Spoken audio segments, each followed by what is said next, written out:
हरिओम। फिक्र से वो ही खाली होता है। A beautiful bhajan that reveals how freedom from worry, fullness of life, divine grace, and inner strength, all of these arise from one source, a heart rooted in truth, faith, and remembrance of God. Let us reflect on each para of this beautiful bhajan that inspires us to be immersed in our inner journey. फिक्र से वो ही खाली होता है जो सदा अंतर्मुख में रहता है। वो ही ये ज्ञान अमल में लाता है जो श्रद्धा सतगुरु में रखता है। This bhajan reveals a profound truth. Only the one who is living with introspection, is living with focus inward, focus on their own self, becomes anchored and becomes free from worry and troubles of life. When the mind is constantly turned outwards, it is pulled away by the fears, expectations, restlessness, and dualities of the material world. But the one who lives with antarmukta, focused inward, focused on their own spiritual growth, discovers stability and clarity. Such a person does not merely know spiritual wisdom, but they live it day in and day out. And this transformation becomes possible only when one has deep faith, Shraddha, in the Sadguru, the true Guru, who shows us the way from spiritual knowledge to self-realization. जिसके दिल में प्रभु की याद नहीं वो अधूरा अधूरा रहता है। सारी खुशियाँ उसे मिले भी अगर वो तो प्यासा प्यासा रहता है। उसकी सांसें व्यर्थ ही जाती हैं जो ये अनमोल समय गवाता है। Outer happiness cannot give the eternal joy that comes from inner connection with the divine. A heart that does not remember God, does not immerse in God, does not be one with God, remains incomplete. No matter how many external comforts, external pleasures it gathers. Even if all joys of the world arrive, the inner thirst remains unquenched if we don't connect with the divine within. The soul doesn't long for any temporary pleasures, but it craves for eternal connection with God because that's the source of eternal bliss. When we forget the purpose of this precious human birth, time quietly slips away. Breaths are taken, days pass, yet life feels empty. This is the tragedy of losing this anmol samay, this precious opportunity to awaken. And therefore this bhajan reminds us not to waste a single moment in this precious human birth and strive towards achieving the only purpose of life, self-realization, God realization, oneness with God now and here, liberation from life-death cycle. इस एक कदम जो भी आगे बढ़ता है 100 कदम प्रभु आगे बढ़ता है। हर जगह वो बसा ही रहता है, अपने भक्तों पर नज़र रखता है। निज आनंद को वो ही पाता है, सच की तमन्ना जो लेके आता है। Even a single sincere step towards truth is met with immense divine grace.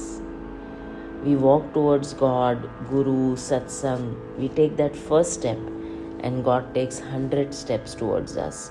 And thereafter all the steps that help us attain our purpose of life, God just makes them happen. It is our divine privilege to be held by a Guru, to be held by God in Sakar form and direct us to our purpose of life, towards oneness with God. It's divine grace. And when a seeker moves forward with honesty, sincerity, God rushes forward to the seeker 100 steps. And therefore God is not distant or selective. He is present everywhere, watching lovingly over His devotees, over His lovers. He helps all those who help themselves to live the purpose of this life. He helps those who are courageous to walk the path of truth, true joy, eternal bliss. And this eternal bliss, Nij Anand, comes only to the one who carries this deep longing for truth. When truth becomes the goal, joy naturally becomes our companion. It becomes eternal. कितनी दीवारें आगे आती हैं जो कोई सच की राह पे चलता है, चाहे कोई उसे गिरा भी दे वो तो गिरकर भी संभल जाता है, चाहे दुनिया उसे कुछ न समझे वो तो लाखों में एक होता है. Anyone who walks the path of truth will face obstacles, resistance and unseen struggles. Not everyone is pleased with people who walk the path of truth. People may try to pull such a lover of truth, lover of God down, and sometimes they may even fall. But a true devotee rises again, stronger and wiser, and never ever leaves the path of truth. Even if the world fails to understand them or recognize their worth, their journey is sacred. Such a soul who loves the path of truth and authenticity is rarest of the rare. Such a soul is one amongst millions because they choose truth over approval and inner strength over comfort. This bhajan teaches us that freedom from worry comes from inner awareness and inward focus. True fulfillment comes from being one with God, being connected with God 24/7. Divine grace is received by those who are open to it, who have unshakable faith to take that first step towards truth. And truth builds unshakable strength. It helps us find our purpose, helps us realize our purpose now and here. The world may not always see the value of such a truthful life, but the divine always does. Divine souls who walk with faith, divine connection, and truth may appear ordinary, but they are the one who shine as one amongst the millions. Be that divine soul. Walk the path of truth. Stay connected to God every moment and be free from every worry. फिक्र से वो ही खाली होता है जो अंतर्मुख में रहता है.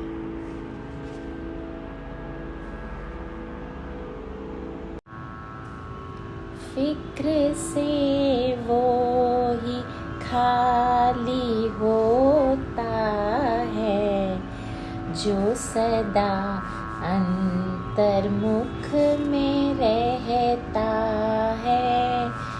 फिक्र से वो ही खाली होता है जो सदा अंतर्मुख में रहता है. वो ही ये ज्ञान अमल में लाता है जो श्रद्धा सतगुरु में रखता है. फिक्र से वो ही खाली होता है जो सदा अंतर्मुख में रहता है. जिसके दिल में प्रभु की याद नहीं, वो अधूरा अधूरा रहता है. सारी खुशियाँ उसे मिले भी अगर, वो तो प्यासा प्यासा रहता है. उसकी सांसें व्यर्थ ही जाती हैं जो ये अनमोल समय गवाता है. उसकी सांसें व्यर्थ ही जाती हैं जो ये अनमोल समय गवाता है. फिक्र से वो ही खाली हो सदा अंतर्मुख में रहता है। एक कदम जो भी आगे बढ़ता है, 100 कदम प्रभु आगे बढ़ता है। हर जगह वो बसा ही रहता है, अपने भक्तों पर नजर रखता है। निज आनंद को वो ही पाता है। सच की तमन्ना जो लेके आता है, निज आनंद को वो ही पाता है। सच की तमन्ना जो लेके आता है, फिक्र से वो ही खाली होता है। जो सदा अंतर्मुख में रहता है। कितनी दीवारें आगे आती हैं, जो कोई सच की राह पे चलता है। चाहे कोई उसे गिरा भी दे, वो तो गिर कर भी संभल जाता है। चाहे दुनिया उसे न कुछ समझे, वो तो लाखों में एक होता है। चाहे दुनिया उसे न कुछ समझे, वो तो लाखों में एक होता है। फिक्र से वो ही खाली होता है। जो सदा अंतर्मुख में रहता है, वो ही ये ज्ञान अमल में लाता है। जो श्रद्धा सद्गुरु में रखता है, फिक्र से वो ही खाली होता है। जो सदा अंतर्मुख में